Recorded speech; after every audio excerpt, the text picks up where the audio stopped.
एक गांव में एक विधवा माँ और उसका बेटा रहते थे। उनकी आर्थिक स्थिति बहुत ही कठिन थी और बेटे की पढ़ाई के लिए पैसे जुटाना मुश्किल था। माँ दूसरों के घरों में काम करती, कपड़े सिलती और जैसे तैसे गुजारा करती।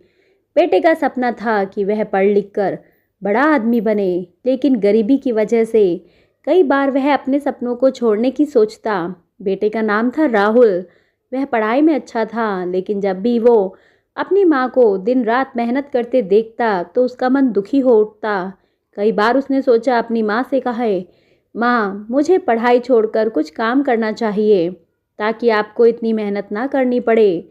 पर माँ ने हर बार मना कर दिया और उससे कहा, राहुल मेरी मेहनत से तुम्हें अपना सपना पूरा करना है। तुम पढ़ाई करोगे तो एक दिन हमें इस गरीबी से मुक्ति मिलेगी। राहुल की माँ उसे हर दिन प्रेरित करती और कहती, बेटा तुम जो भी करोगे उससे सिर्फ तुम्हारा नहीं बल्कि हमारा समाज भी रोशन होगा। माँ की बातें राहुल के दिल में गहरे उतर जाती और वो दिन रात मेहनत से पढ़ाई करता।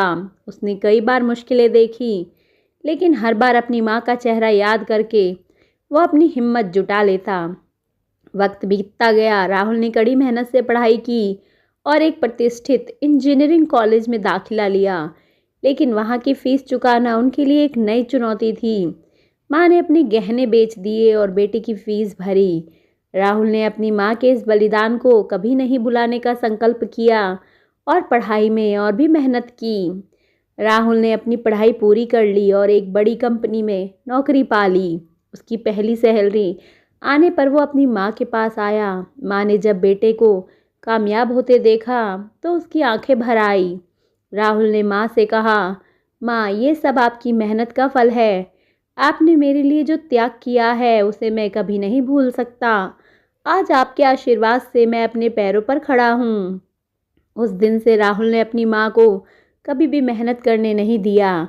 उसने अपनी माँ के लिए एक अच्छा घर बनवाया और हर उस सपने को पूरा किया जो माँ ने अपने लिए कभी सोचा भी नहीं था। इस कहानी से हमें यह सीख मिलती है कि मेहनत और त्याग का फल ज़रूर मिलता है। माँ का प्यार और बलिदान किसी भी चुनौती को पार कर सकता है और एक सच्ची माँ अपने बच्चे के लिए हर कठिनाई सहने को तैयार रहती है।